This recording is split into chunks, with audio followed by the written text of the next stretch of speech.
Good morning and welcome to Love Every Moment, coming to you today from Lake Jackson, Texas. And yes, those are real street names up there.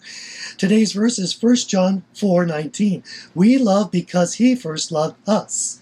And that's a short verse, but it's packed with a lot of meaning. Now, I got three main things I'd like to talk about with this. The first part is, we love because he first loved us. Tells me that Christianity starts and ends with love. That is the defining piece of Christianity. I can't think of a single word that defines Christianity any clearer than the word love.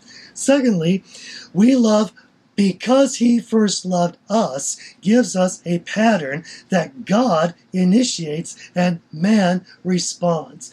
God leads and we are to follow. And that's the way it's supposed to be. But I do see some Christians who will say things like, I'm going to step out in faith and do what I want to do. Well, they won't say it with those words, but that's essentially it. They'll want to do something to please their flesh, but they'll make it sound religious as, I'm going to step out in faith. I even heard one guy say one time, I'm going to step out in faith and ask that married woman to divorce her husband and marry me.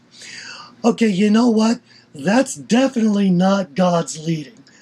That's not God initiating. That's his own flesh, hoping that God will somehow, give it his seal of approval or something, which, no, it's not going to work that way. It also reminds me of the children of Israel as they crossed the Jordan and they had their first battle at Jericho. Well, they allowed God to initiate the battle strategy. And God picked a very unusual battle strategy. Walk around and blow some trumpets. Right? And that's not the normal way most humans will, strategize to fight a war. But they did that. They allowed God to lead, and they followed, and you know what? It worked.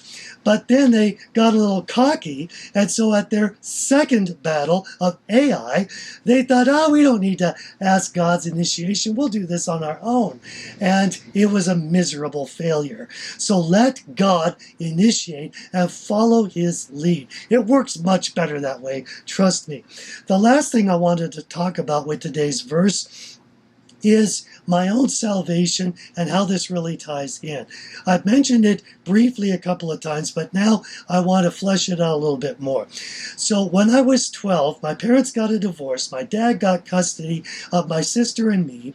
We had never gone to church before, never talked about religion before, and we were driving with my dad, and one day he just said, you know what? I think we're going to go accept the Lord today. Just out of the blue like that.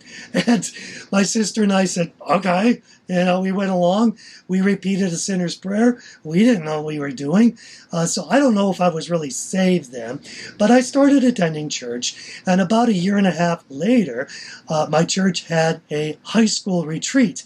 And now I was 13 and going to be a freshman, still pretty young.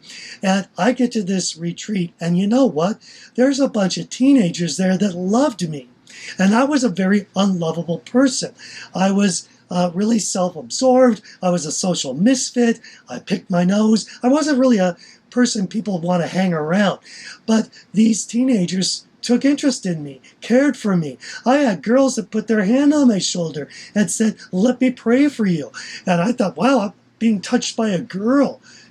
And no girl had ever touched me before. Of course, it wasn't sexual or anything. It was love. And I said, wow, if this is what Christianity is, I want in. So I rededicated my life, and I believe that's when I was really saved at that high school retreat.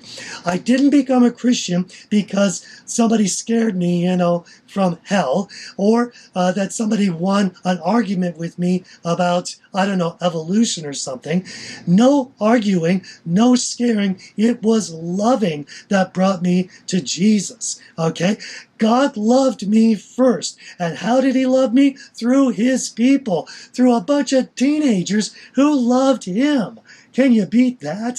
So let's choose to love every moment, because then we're going to love every moment. I'm your average wretch, and I hope you have a great week.